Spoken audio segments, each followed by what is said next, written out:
A particle that moves along a straight line has velocity v of t meters per second. We want to know how many meters it will travel from t equals 0 to t equals 2 seconds.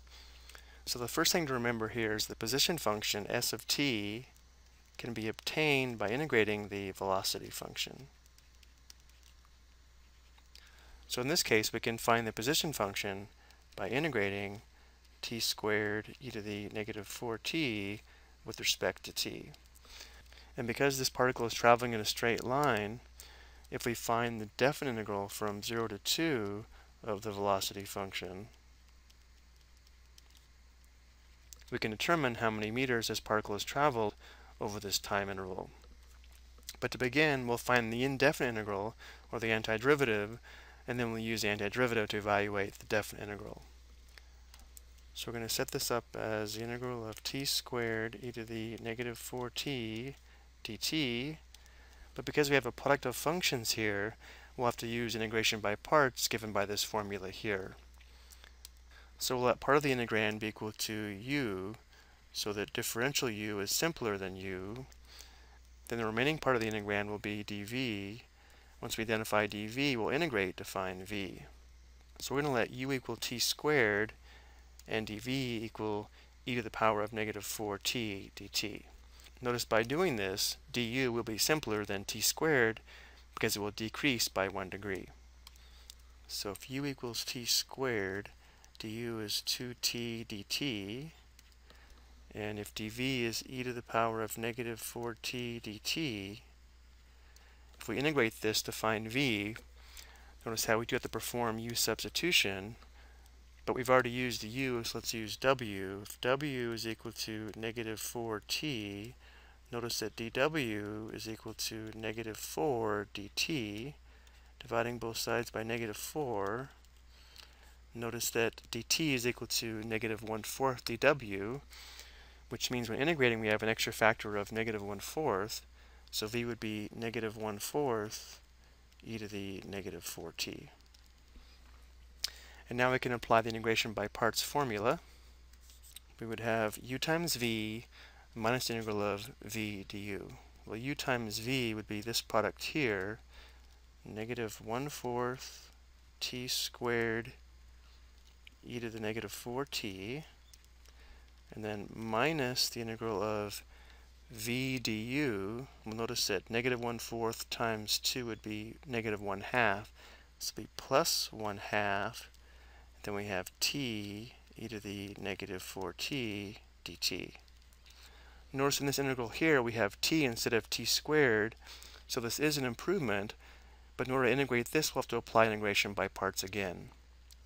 Where now we're going to let u equal t, so that du is equal to dt, and dv would be equal to e to the negative 4t dt, just as before, which means v would be negative 1/4 e to the negative 4t. So now we'll apply integration by parts again. We'll have negative 1/4 t squared e to the negative 4t plus 1/2 times u times v, which would be negative 1/4 t e to the negative 4t, minus the integral of v du, which would be negative 1/4, so this will be plus 1/4 e to the negative 4t dt. Now we still have to integrate e to the power of negative 4t. So we have negative 1/4 t squared e to the negative 4t plus 1/2 times the quantity negative 1/4 t e to the negative 4t. Then we have plus 1/4 times this integral, which would be negative 1/4 e to the negative 4t, so it's going to be minus 1/16 e to the negative 4t. And of course we still have plus c because we started with an indefinite integral. Let's go and simplify this on the next slide. Let's begin by clearing these parentheses. So we have negative 1/4 t squared e to the negative 4t.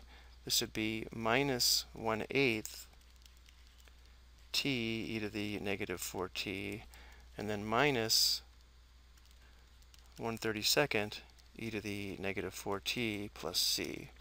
Remember, our goal here, though, was to evaluate the definite integral from 0 to 2, which we can now do using our antiderivative.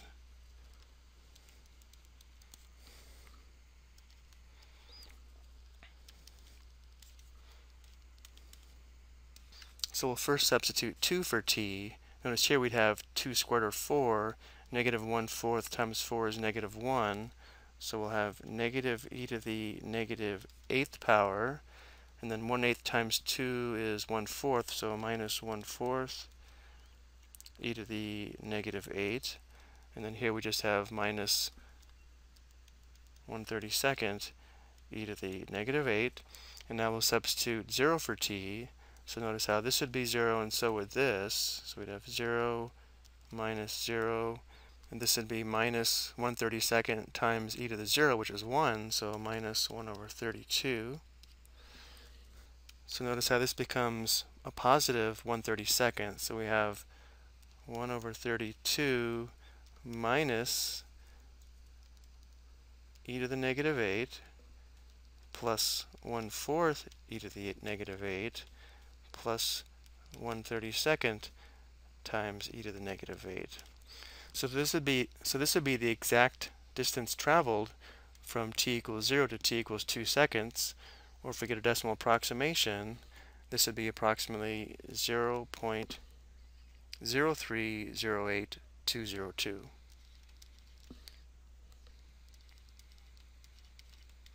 Okay, I hope you found this explanation helpful.